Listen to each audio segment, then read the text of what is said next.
Well, I'm delighted to be here today. I have the opportunity, which I'm very excited about, to present on the information exchange agenda. It's, of course, a very high-profile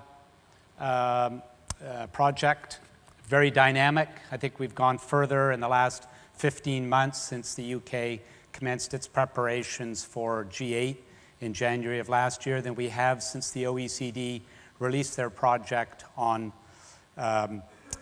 information exchange and collection 15 years ago in 1998. I mean, we haven't seen all of the changes operationalized yet because they're feeding through, but I think we're going to see a dramatically different world. And I'm going to comment on where we are with this at the moment, where I think transparency and information exchange is going, and finally on the implications for our world.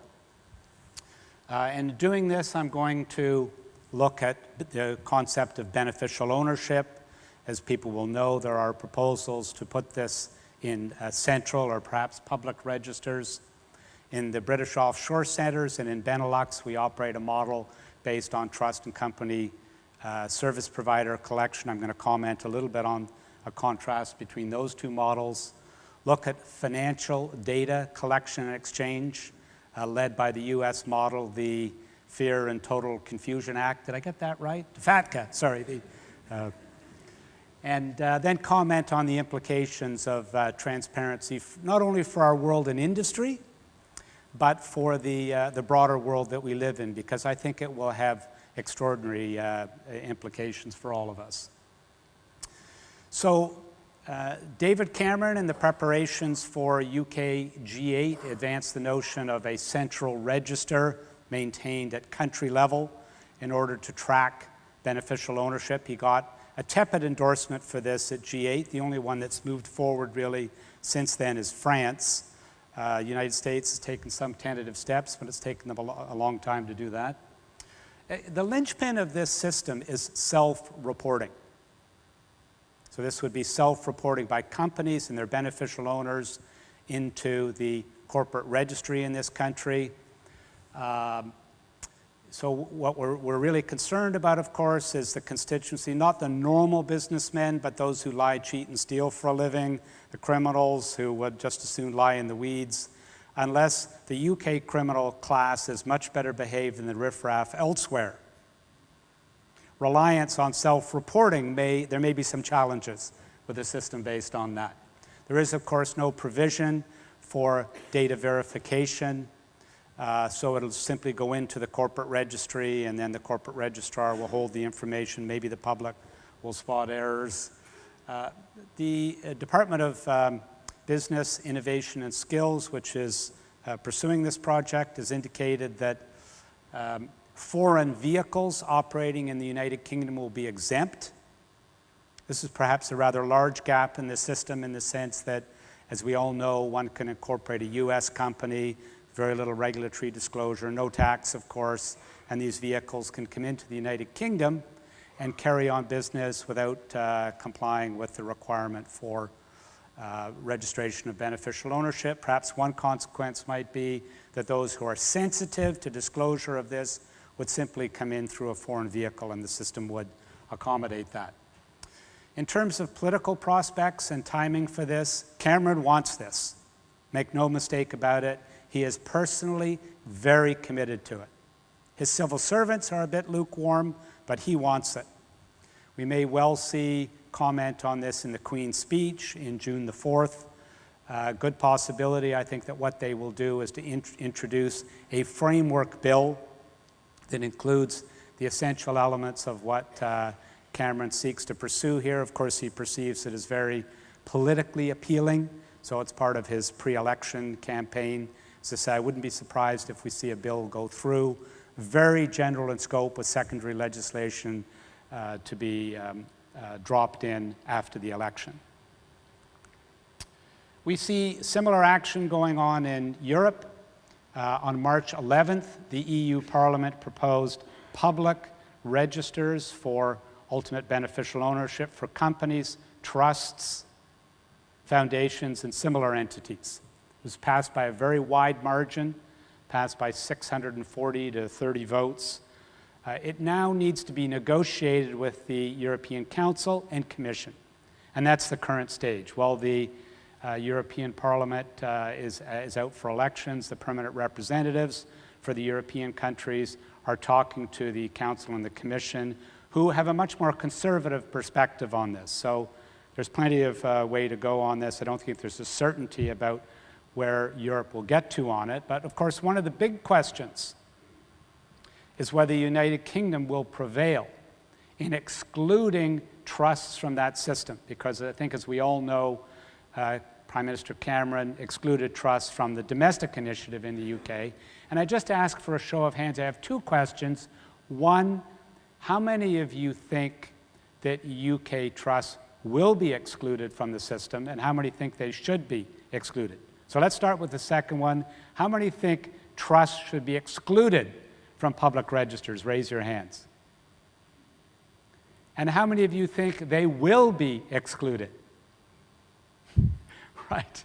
For those of you who are watching, you'll see a couple of hands went up for the question whether they will be excluded. I have to say, within this room, I'm sure we can all be persuaded they should be excluded. I'm not entirely confident that the wider public, particularly in Europe, shares our view that trusts should be excluded from this process. So we'll see where this gets to.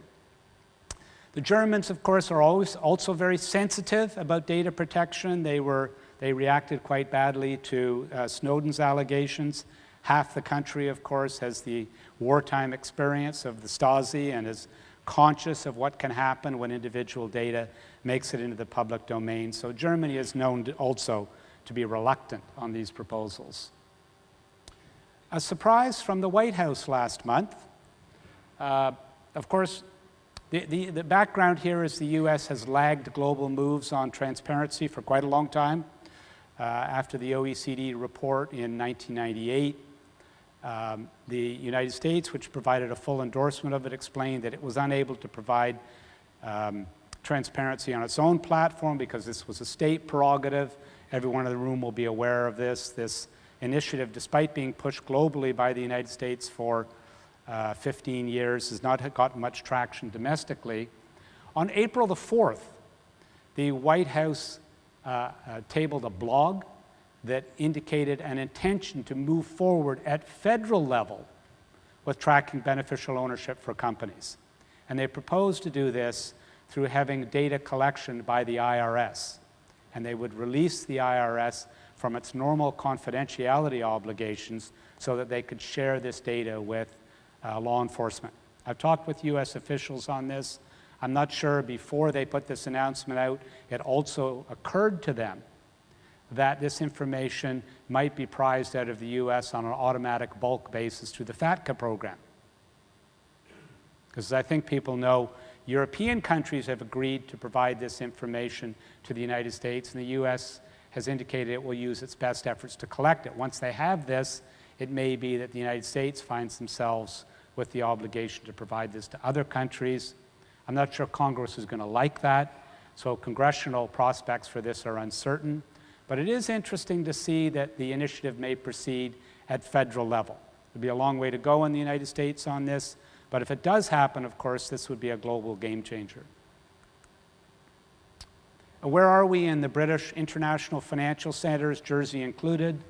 The British Offshore Centres International Financial Centres developed a model a dozen years ago where they collect information by the trust and company service providers, beneficial ownership information, and they hold it available for government access.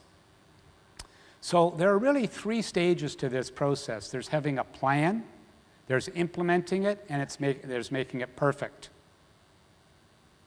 In the British International Financial Centres, they have a plan and they've implemented it. They are arguably still working on making it perfect. In the United Kingdom, of course, they're still talking about the plan. And yet we see widely the suggestion that the British offshore centres should join the United Kingdom at the vanguard of transparency. I mean, it would be nice if they noticed that the British international centres have had a program underway for a dozen years that actually is working quite effectively. And we can see this through Jason Sharman's assessment of FATF compliance, where British IFCs top the global league. Whether the British IFCs should yield to UK pressures to join their program is an interesting question. As you might detect from my remarks, I have some reservations about whether the UK program will improve on what's being done in the international financial centers. In my view, the lack of verification, systematic verification, which occurs in the British offshore centers is a fundamental issue in the United Kingdom. And of course, what happens in Jersey, for example, if a foreign company is administered in Jersey, which is typically its interface with the jurisdiction, the service provider needs to know who's behind that. In the UK context, as I mentioned, they will not be tracking international companies, the ownership of international companies carrying on business in the United Kingdom, which is a much, in my view, quite a wide gap that Jersey has effectively addressed with its model. What's Sharman had to say about this? This is a book that was published about 2 months ago. 3 academics, actually. 2 of them are American. Jason Sharman's an Australian. You would have seen this project when it was originally conducted. They emailed 7,500 corporate service providers around the world and asked them to incorporate a company based on disclosure which suggested or implied perhaps the prospect of tax avoidance. They talked about avoiding excessive taxation, etc. So they posed for the corporate service provider intentions that might look a little mischievous on the part of the person requesting the incorporation privilege, and they just checked what came back, who responded and said they would establish the company, and if they would do this, did they want full disclosure in line with FATF standards. And here's what they found. This ranks the world, 182 countries from top to bottom, and at the very top of the league with 100% compliance were Cayman Islands and Jersey. At the very bottom of the league, US corporate service providers. In the middle of the pack, the United Kingdom. So at the moment, it's very clear, if our benchmark is compliance with FATF standards, that the British international financial centers are themselves at the vanguard of transparency. On the financial data exchange, historically, of course, we've had information exchange on request through double taxation agreements for the larger countries, and for the offshore centers through tax information exchange agreements. We're moving very rapidly into an era of automatic information exchange, principally led by FATCA, an American initially unilateral project, has now laid the basis for global data information exchange. What I find interesting about FATCA is that the US government and other governments that participate using this model will get more information abroad from their citizens and residents than they get at home. Because in effect, what they get is a net worth snapshot. At home, in the United Kingdom and in the United States, we give information on capital gains and income. Only once at death do we disclose the total asset picture. So the curiosity about FATCA is it will gather much more information about people's financial affairs than countries have at home. And one thing that was discovered at an early stage in this process, the perspective of the banks here, was that we are happy to comply with information exchange requests, but we want a single model. So the principal lobbyist globally for the internationalization of FATCA is the banking fraternity. Banks have insisted on a single model based on FATCA, and the OECD intends to operationalize that. 45 countries have now agreed to OECD plans for automatic information exchange. It's growing by the day. Jersey, along with the other leading British offshore centers, is in this project. So what are the implications of all of this? What should we be thinking about from the perspective of our industry and the overall commercial and personal milieu in the world? Well, the first question is, will governments use their new tools? Clearly, they will. Votes outnumber money.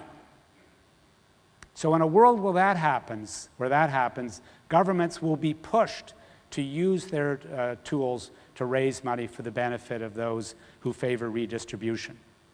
Some of you will have seen the considerable media attention devoted to the book recently published by Thomas Piketty, suggesting that a global wealth redistribution is appropriate because capital grows more quickly than GDP. I mean, it's been all over the press in the last few weeks, and no wonder. It is the top-selling book on Amazon in the United States, fiction or nonfiction. It is changing perceptions about the way forward. So models that were built to accommodate collection of income and capital gains taxes will very likely be used, and Piketty includes significant discussion of this, will very likely be used to facilitate a significant asset redistribution. Both the IMF and the Bundesbank have published papers in the last 6 months calling for 10% lightning strike one-off wealth taxes in heavily indebted southern European countries in order to repair sovereign finances. The Bundesbank view is everyone thinks if Italy is headed for insolvency, its debts will be socialized throughout Europe.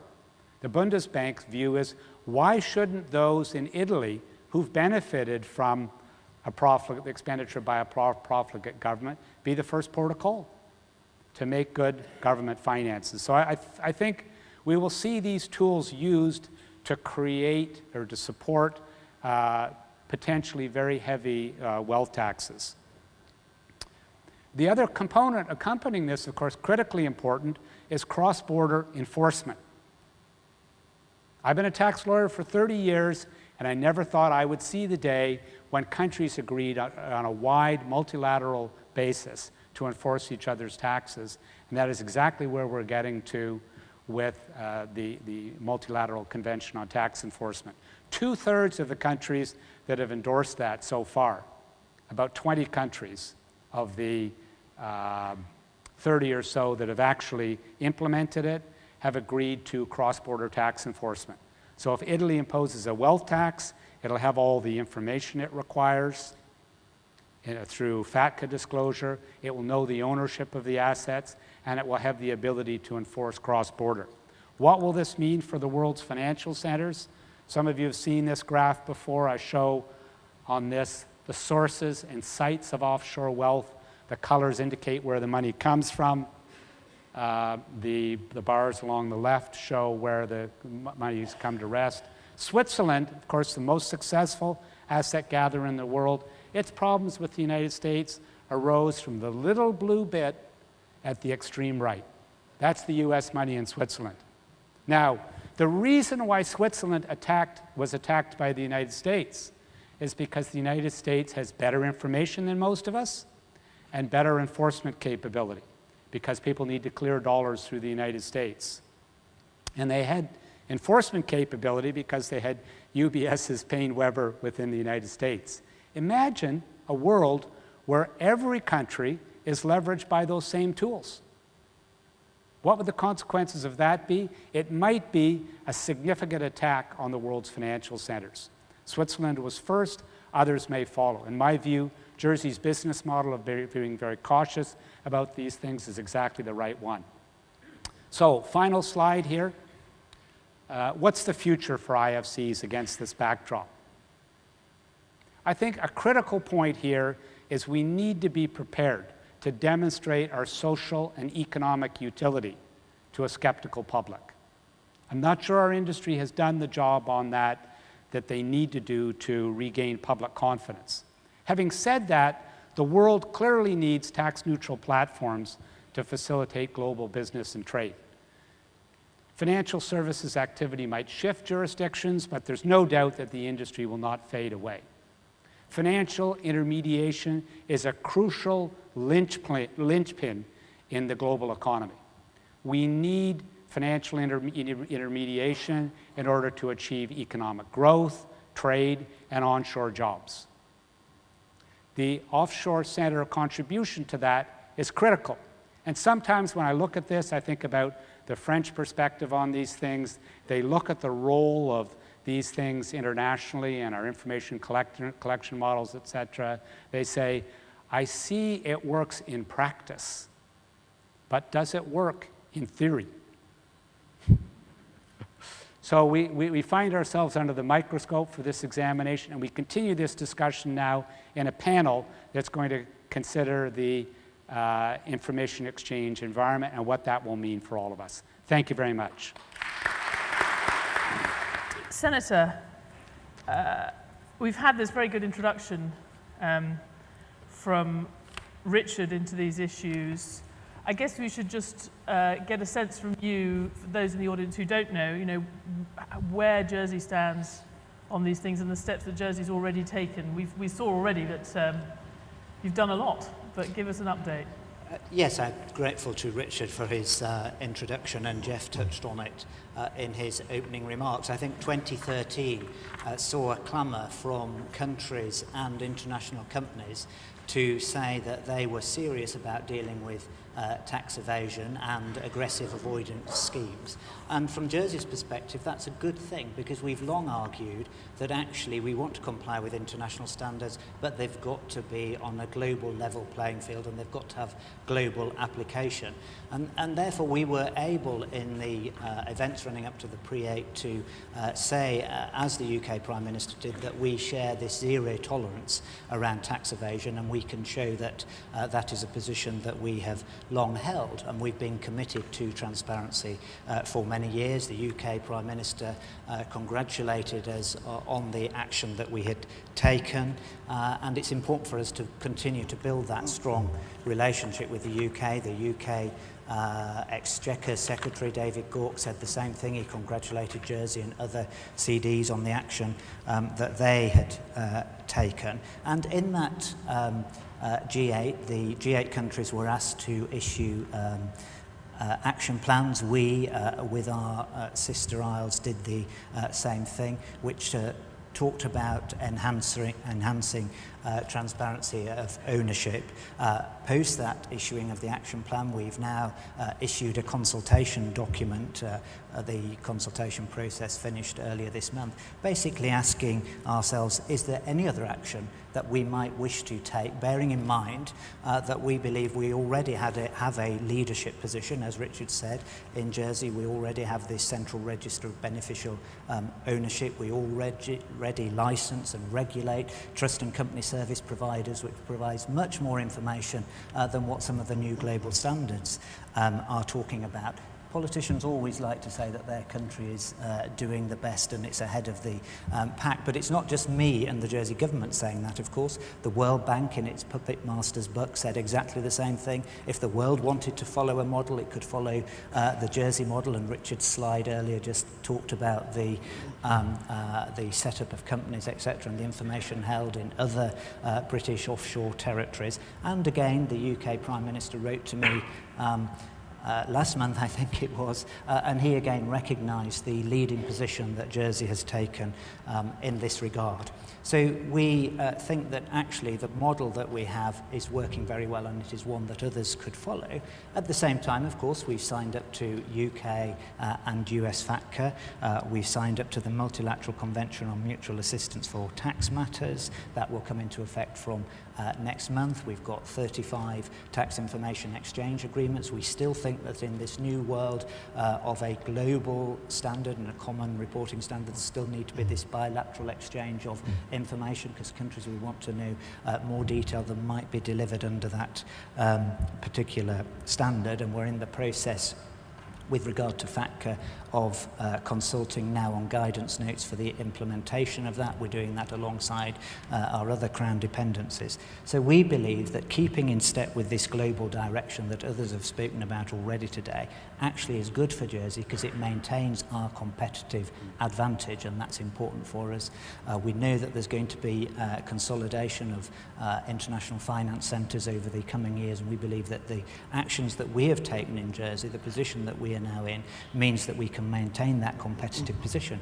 But be in no doubt, whilst we think it's important that this information should be accessible appropriately to tax authorities and to law enforcement agencies, we also acknowledge that privacy is an important factor in people choosing jurisdictions, and we're equally committed to that, and we don't think that they are in conflict. We think that they are both important parts of the offering that Jersey has. I think that's going to be a big part of our discussion, I think, and particularly talking about the public register. But, I mean, David, let me turn to you and maybe have you sort of set out your stall a little bit. I mean, Jeff mentioned at the beginning the approach that a lot of NGOs have had, particularly on the question of developing countries in all of this. I guess I should also thank you for coming. It was, and I think everyone is rather grateful for you to come. On my old program, Newsnight, there used to be a thing we'd say we'd have to empty chair them. And this usually meant that some head of business or some politician had strangely not wanted to come and defend himself or put his view to Jeremy Paxman on the programme. And so we would just put an empty chair there and say that they'd refuse to come. I'm very glad we didn't have to empty chair the entire NGO movement, but I'm sure you'll say that you're not representing all of them. But we're very, very glad that you've been willing to come.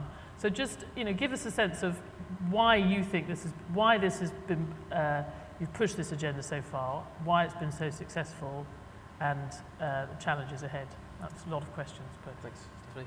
And thank you so much for the invitation. Often when I come to events like this, people look at me in a rather confused way, wondering why Save the Children is interested in these kinds of technical and esoteric issues. But actually, we live in a world where 800 million people go hungry every night, and the NGOs have done a lot of work trying to improve crop yields, support health systems, and it's right that we do that, and donor governments and the Jersey Overseas Aid Commission has supported those efforts, and it's absolutely right.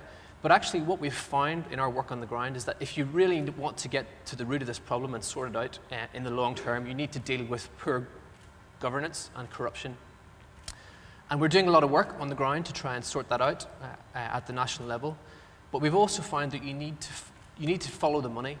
You need to find out where that money is going. And the uncomfortable truth that we find is that all too often the money ends up in secret bank accounts in rich countries. And I should be clear, this isn't just about small island states. It's about the US state of Delaware, as Richard's mentioned. It's about London. It's about other jurisdictions. So what we've been doing is to engage with global institutions like the G20, the G8, to try and push this issue up the agenda and try and improve standards of transparency. Stephanie, you were talking about the financial crisis. We launched our campaign, I think it was about 2 weeks before the collapse of Lehman Brothers. And in that time, we've seen a dramatic change in the landscape in regard to information exchange, banking secrecy, and transparency in the public domain. And that's welcome. We really welcome the leadership that the Prime Minister showed at the G8 and the way in which the centres like Jersey cooperated with that effort. But we want to see it go further. We want to support a situation where the tax commissioner in Sierra Leone, who I met a couple of years ago, has the information that he needs to pursue tax evaders who are basically shifting money outside of jurisdiction and depriving that country of money that it needs to support its public services. So that's our kind of interest in engaging in this debate, and we want to make sure that we do it in a measured way that doesn't undermine investment, that doesn't undermine wealth creation, but we need to do it in a way which supports those law enforcement authorities, those tax authorities, to do their job. And we were hearing from Richard what the sort of the policy agenda is going forward, but I think we'd probably be interested to hear how much further you think that this process needs to go. I mean, if 10 is you getting everything that you think you need, not to solve all the problems of developing countries, but this particular piece of the puzzle, how far are we towards 10? Because as you say, there has been a lot of progress just in the last few years. I mean, we've been really pleased at the progress that's been made at the G8. I think we really welcome the UK's moves on the public registry. And as Richard said, there are some issues with regard to verification that we need to address. But we think that there's power in having the ownership of companies and that information in the public domain for a number of reasons, not just because it supports journalists and civil society to pursue investigations, but there are a number of different reasons for this. Data quality, for example, and I came across a really interesting example recently where clinicians at the Imperial College of London had been surveying NHS data, and they found that there had been around 20,000 men who had been availing of maternity services. Now, clearly that's a problem with data quality that has then been sorted out. If that data wasn't in the public domain, it wouldn't have been discovered. So there are issues of data quality as well as supporting civil society to pursue this. I mean, with all this agenda, if one assumes like Jersey has done all the things that are currently out there and more, are we halfway there? Are we 3/4 of the way there? I think it's a really mixed picture because we've got jurisdictions like the UK and Jersey that are taking this forward. There are a lot of jurisdictions where we really need to make a lot of progress. But if you're Jersey and you're doing all the things that are there that are currently on the agenda now, you've done most of what in the end people like Save the Children are going to want you to do, or have they still got I think got a the lot public further? element is where we want to go. That's the gold Okay. standard. But I think the key thing is that we need to secure those global standards and to ensure that other jurisdictions are coming on board with these standards. Okay. And part of that is demonstrating that it can work. Okay.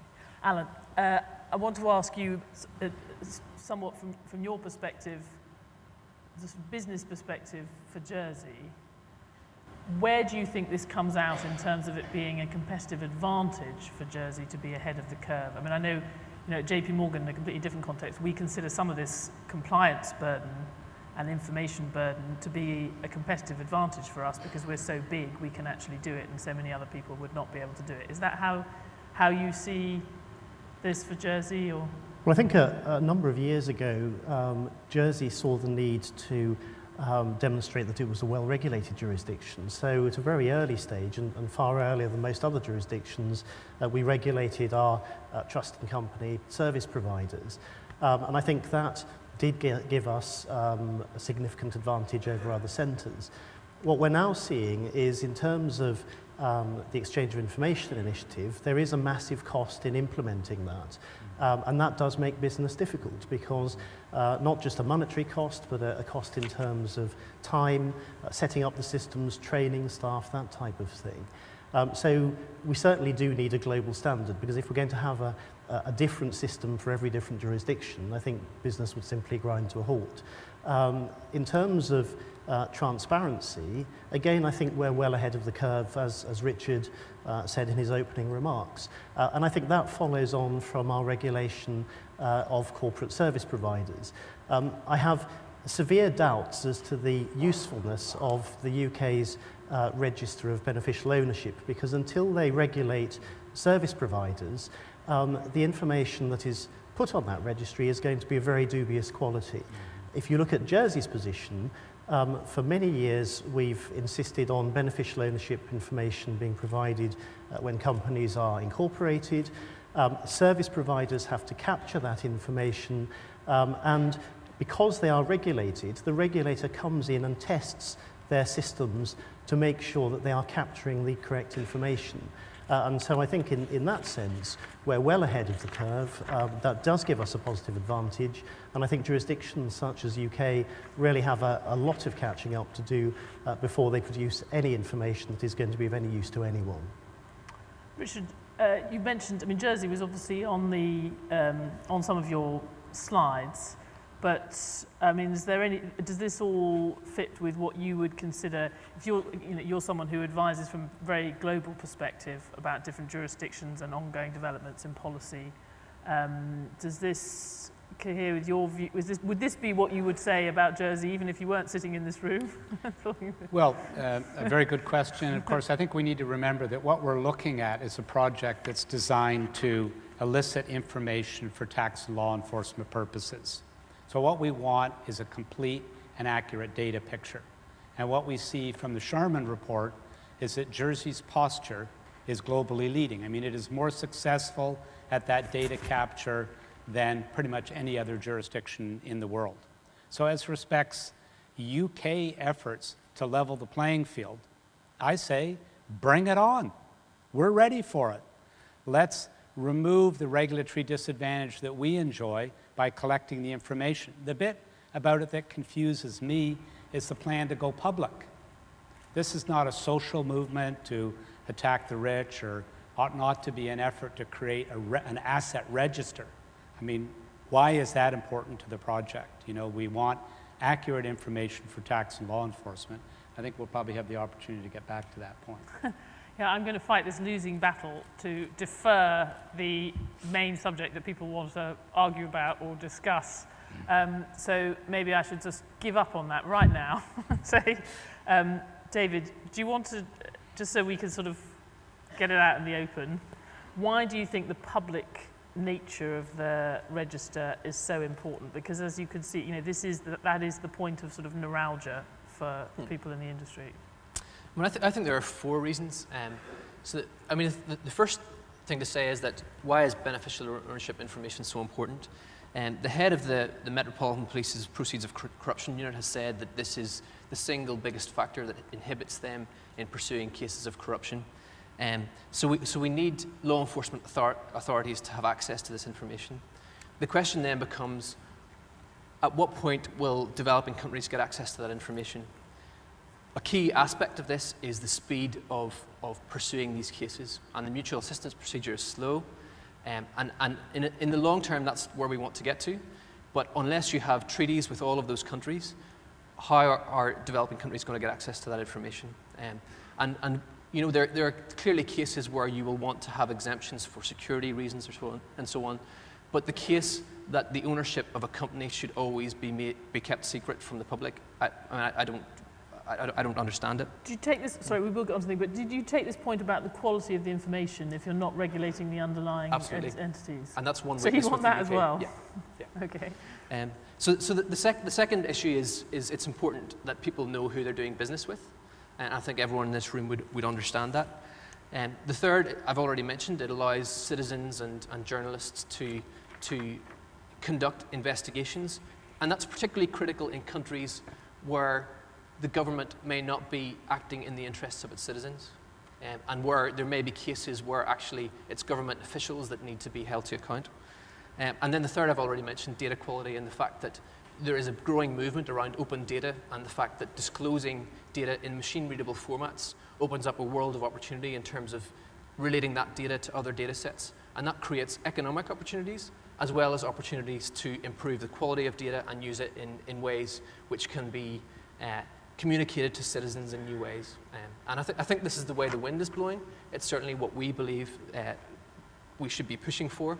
And I think we will get there ultimately.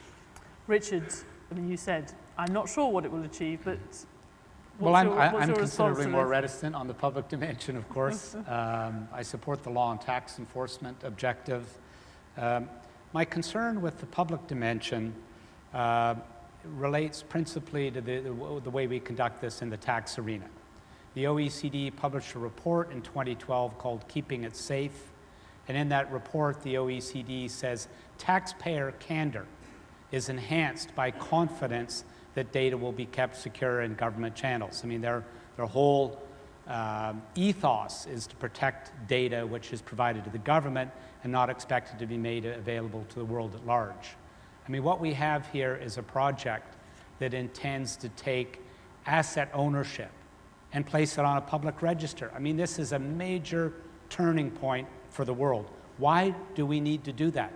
You've made the point, David, about the importance of access to this information to law enforcement. You'd think their principal interest would be access to accurate data. If we're going to degrade the candor by putting it into the public domain, where there are many parties whose investment we welcome in the United Kingdom, Russian oligarchs, for example, Middle Easterners. Does the Saudi royal family want to invest in a UK company? If as a consequence of having that UK company, they need to put on display for public consumption worldwide who owns their international holding company? Any of you who have ever tried to get information out of a sovereign wealth fund have seen how reluctant they are to make that information public. It will impair investment into the United Kingdom, and it will steer the investment which comes through the United States. Because the one thing that is very clear from the White House announcement is they do not intend to go to a public register. Personally, I regard the public dimension as not only disproportionate and an intrusion into personal privacy, but also likely to degrade the quality of the information given the policy objective.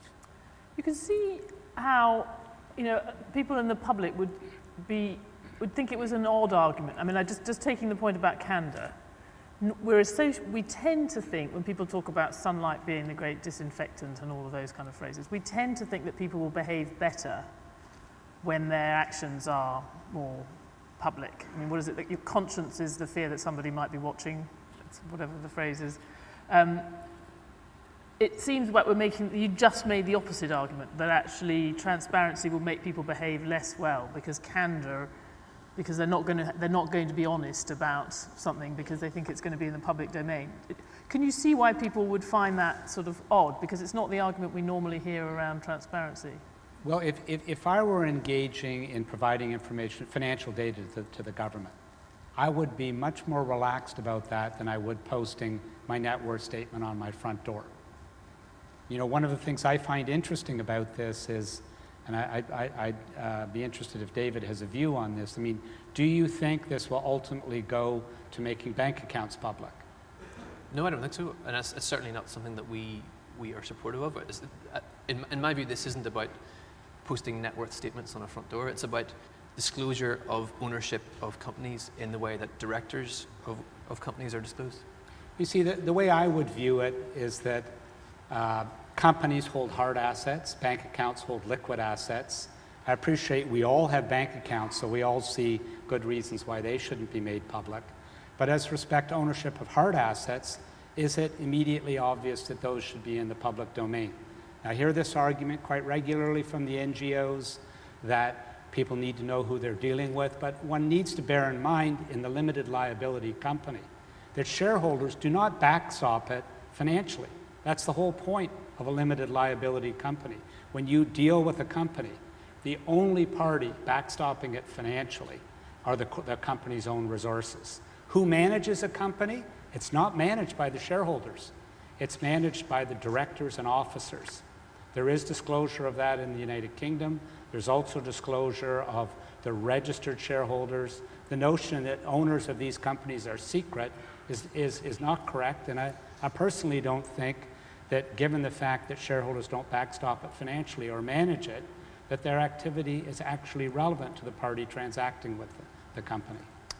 Chief Minister, let me just bring you in terms of how you were expecting, your view, sitting in your position, but also how you're expecting to sort of play this if it is going to move relentlessly up the agenda. Yeah, I mean, I've got to say we are in the middle of consultation. That's just closed, so you wouldn't expect me to be announcing any government policy off the stage this afternoon, as attractive as that might be. But I just want to come back to these points that David has made, and I think he's made them well. It's the information should be available to law enforcement agencies. It should be available to tax authorities, and I think, Stephanie, you made the point that if someone's watching, it might be more accurate. Well, in the Jersey model, of course, someone is watching, and that's the regulator.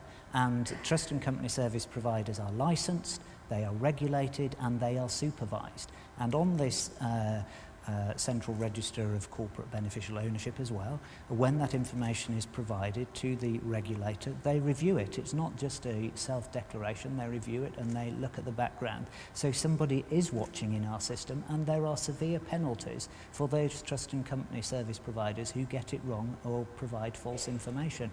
And that information then, through agreement, that's going to be the common reporting standard in due course, but currently through the bilateral agreements is available. So I share with David, I think he said he met the Sierra Leone, was it, tax authorities, and the information should be available to them.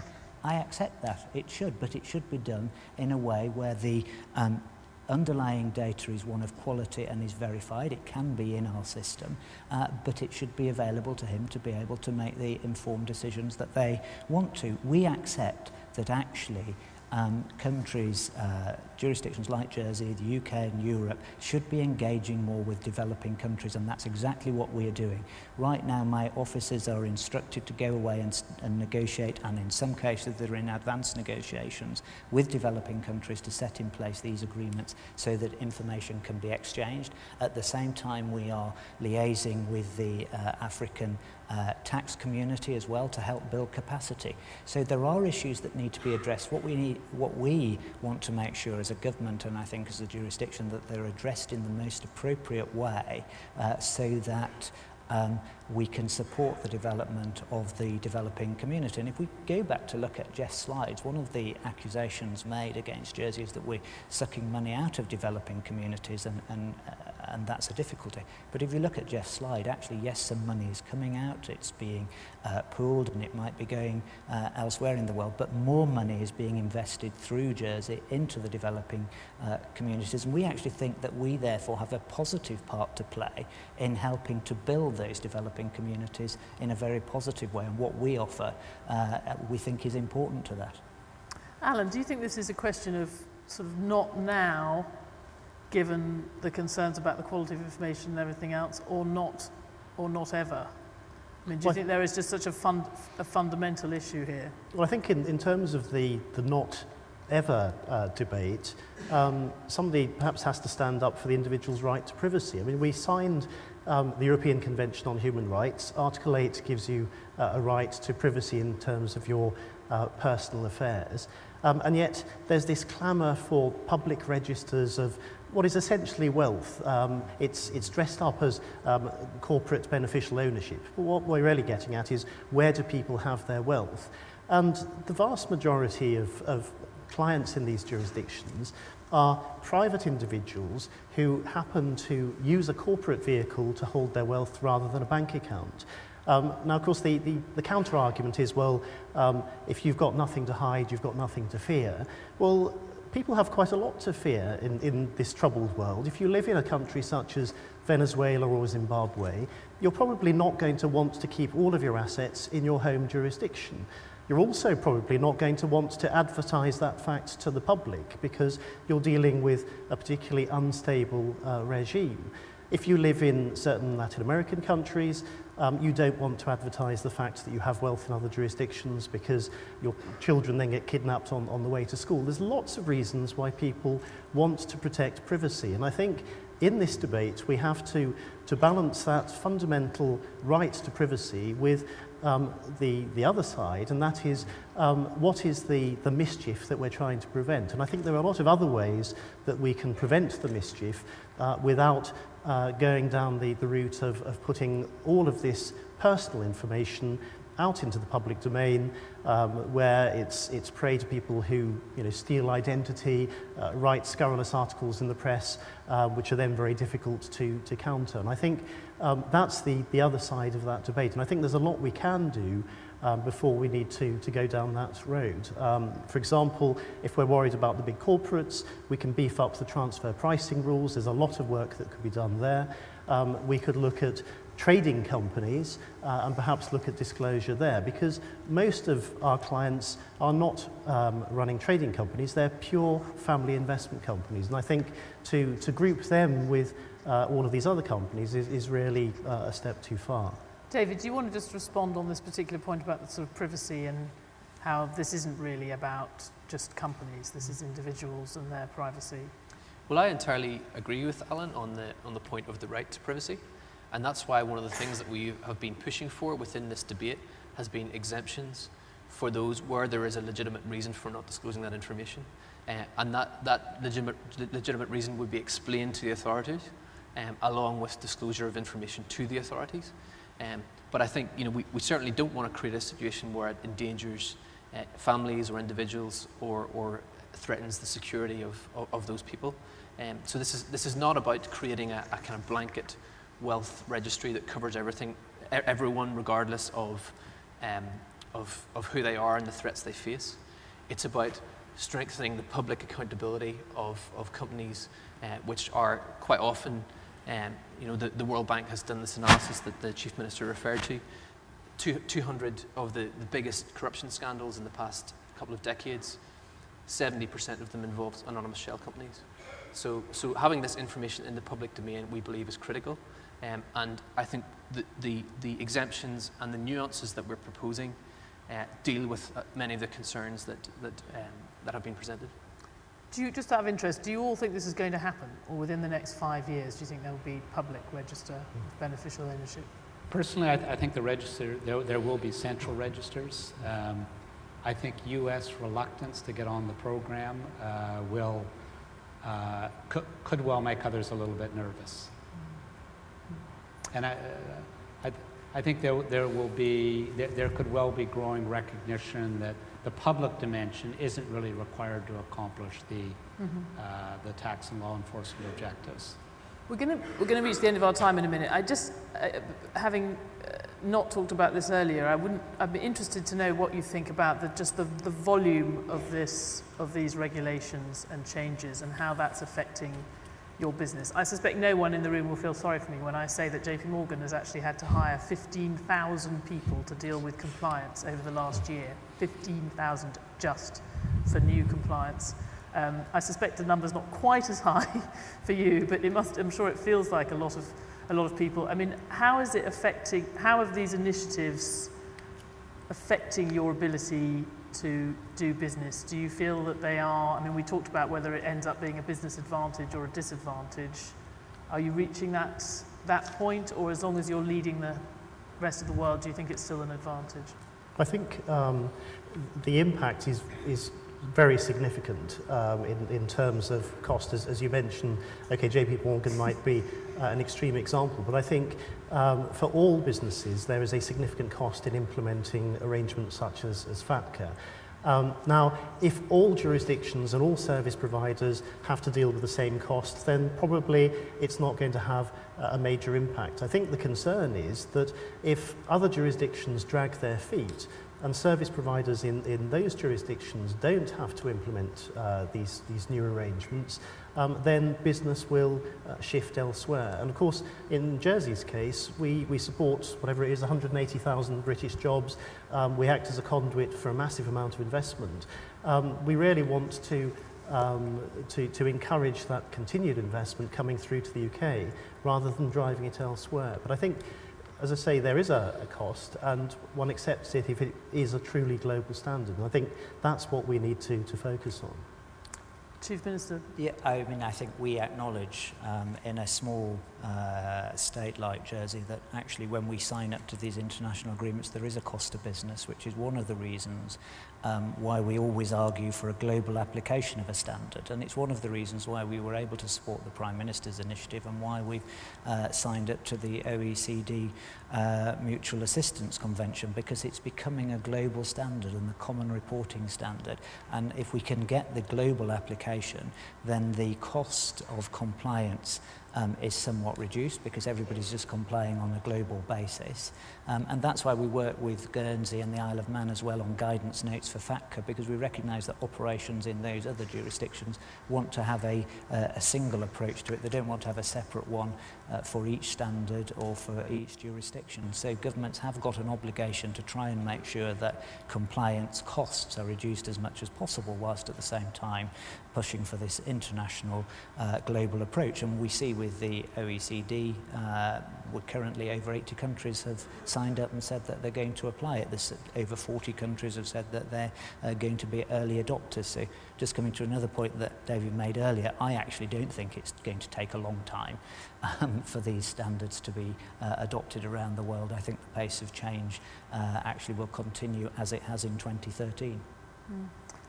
David, I'll end with you, because I was asking a slightly different question. You nodded when Alan was talking about tax shifting and the sort of much broader transfer pricing issues around corporate tax. I mean, don't you think, and you see this up close because you're in that dynamic at G20s, and I used to be at those things, and I know from the government side, when I was sitting in the US Treasury, there was always the D word, the deliverable. You had to have a deliverable to come out of a summit. And it sort of, you end up with a sort of do something syndrome. If something must be done, this is something that we might be able to actually do, as opposed to all these other things we can't do, so let's do this, even though it may not be the big problem. Do you think that NGOs maybe contribute to a sense that the offshore centres are really the centre of the problem, because it's a slightly easier issue to fix, having these registers, than the much bigger, possibly more important issue of transfer pricing and multinational taxing? I mean, do you just worry that you're slightly... Well, this is not the only issue that Caught. NGOs are working on in this space. And you know, many of the NGOs who are my colleagues are working very much on the BEPS agenda on transfer pricing and see this as a big picture issue that we need to solve. I think the issue is that we need to both pick kind of discrete policy deliverables, as you've suggested, that can actually have an impact, as well as working on the bigger agenda, and we want to do both. Okay, we've run out of time, but thank you very much, all of you, for a very lively discussion, and thanks to you, especially David. Bye-bye.